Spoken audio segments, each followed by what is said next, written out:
The Selectron was an early form of digital computer memory developed by Jan A.Rajchman and his group at the Radio Corporation of America under the direction of Vladimir Zworykin. It was a vacuum tube that stored digital data as electrostatic charges using technology similar to the Williams tube storage device. The team was never able to produce a commercially viable form of Selectron before core memory became almost universal, and it remains practically unknown today. Development of Selectron started in 1946 at the behest of John von Neumann of the Institute for Advanced Study, who was in the midst of designing the IAS machine and was looking for a new form of high-speed memory. RCA responded with the Selectron with a capacity of 4096 bits, with a planned production of 200 by the end of the year. They found the device to be much more difficult to build than expected, and they were still not available by the middle of 1948. As development dragged on, the IAS machine was forced to switch to Williams tubes for storage, and the primary customer for Selectron disappeared.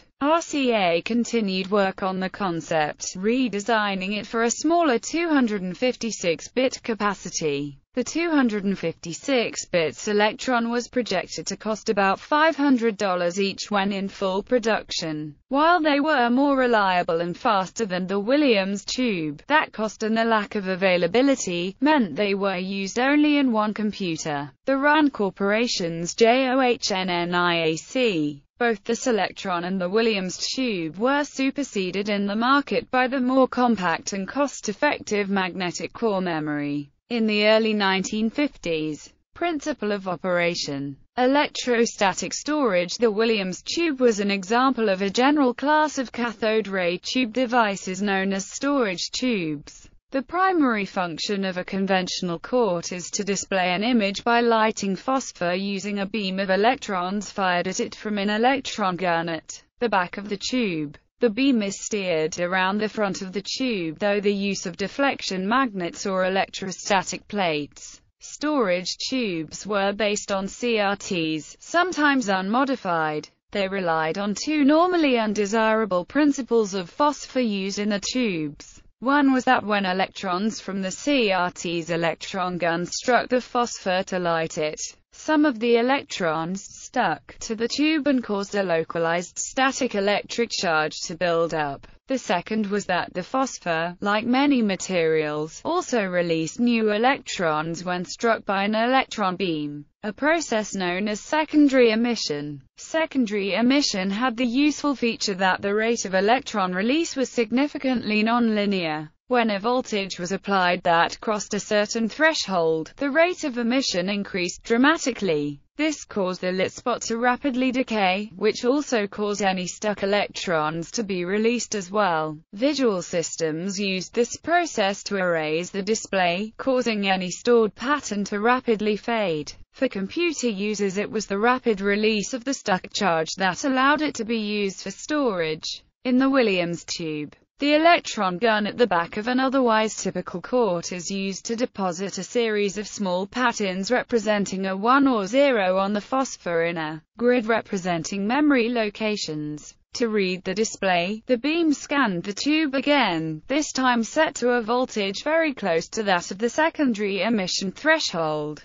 The patterns were selected to bias the tube very slightly positive or negative. If it crossed the threshold, a burst of electrons was released as the dot decayed. This burst was read capacitively on a metal plate placed just in front of the display side of the tube. There were 4 general classes of storage tubes. The surface redistribution type, represented by the Williams tube. The barrier grid system, which was unsuccessfully commercialized by RCA as the Radicon tube. The sticking potential type, which was not used commercially, and the holding beam concept, of which the Selectron is a specific example. Holding beam concept. In the most basic implementation, the holding beam tube uses 3 electron guns, one for writing, one for reading, and a third, holding guns, that maintains the pattern. The general operation is very similar to the Williams tube in concept.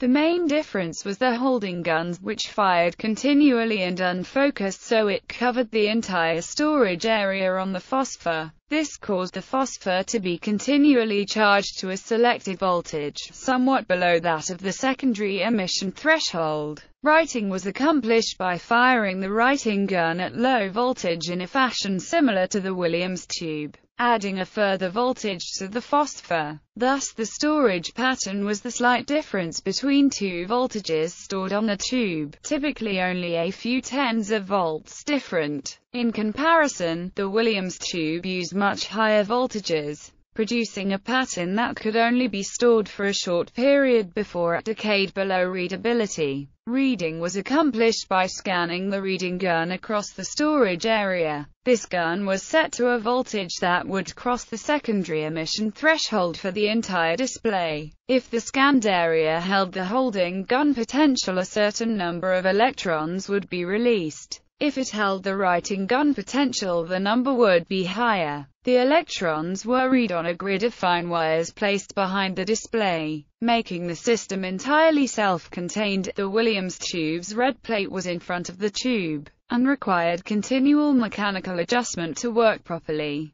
The grid also had the advantage of breaking the display into spots without requiring the tight focus of the Williams system. General operation was the same as the Williams system, but the holding concept had two major advantages. One was that it operated at much lower voltage differences and was thus able to safely store data for a longer period of time. The other was that the same deflection magnet drivers could be sent to several electron guns to produce a single larger device with no increase in complexity of the electronics design. The Selectron further modified the basic holding gun concept through the use of individual metal eyelets that were used to store additional charge in a more predictable and long-lasting fashion. Unlike a quart where the electron gun is a single-point source consisting of a filament and single-charged accelerator, in the Selectron the gun is a plate and the accelerator is a grid of wires.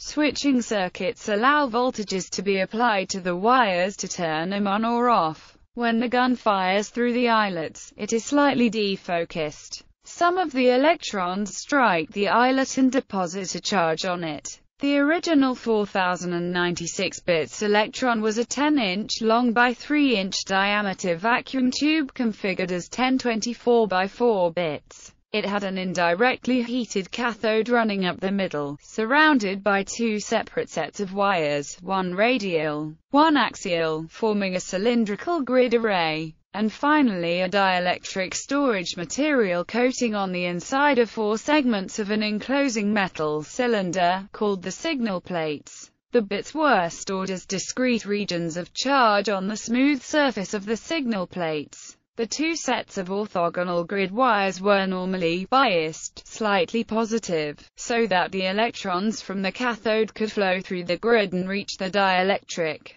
The continuous flow of electrons allowed the stored charge to be continuously regenerated by the secondary emission of electrons. To select a bit to be read from or written to, all but 2 adjacent wires on each of the 2 grids were bias negative, allowing current to flow to the dielectric at one location only. Writing was accomplished by selecting a bit, as above, and then sending a pulse of potential, either positive or negative, to the signal plate. With a bit selected, electrons would be pulled onto or pushed from the dielectric. When the bias on the grid was dropped, the electrons were trapped on the dielectric as a spot of static electricity. To read from the device, a bit location was selected and a pulse sent from the cathode. If the dielectric for that bit contained a charge, the electrons would be pushed off the dielectric and read as a brief pulse of current in the signal plate. No such pulse meant that the dielectric must not have held a charge. The smaller capacity 256-bit production device was in a similar vacuum tube envelope.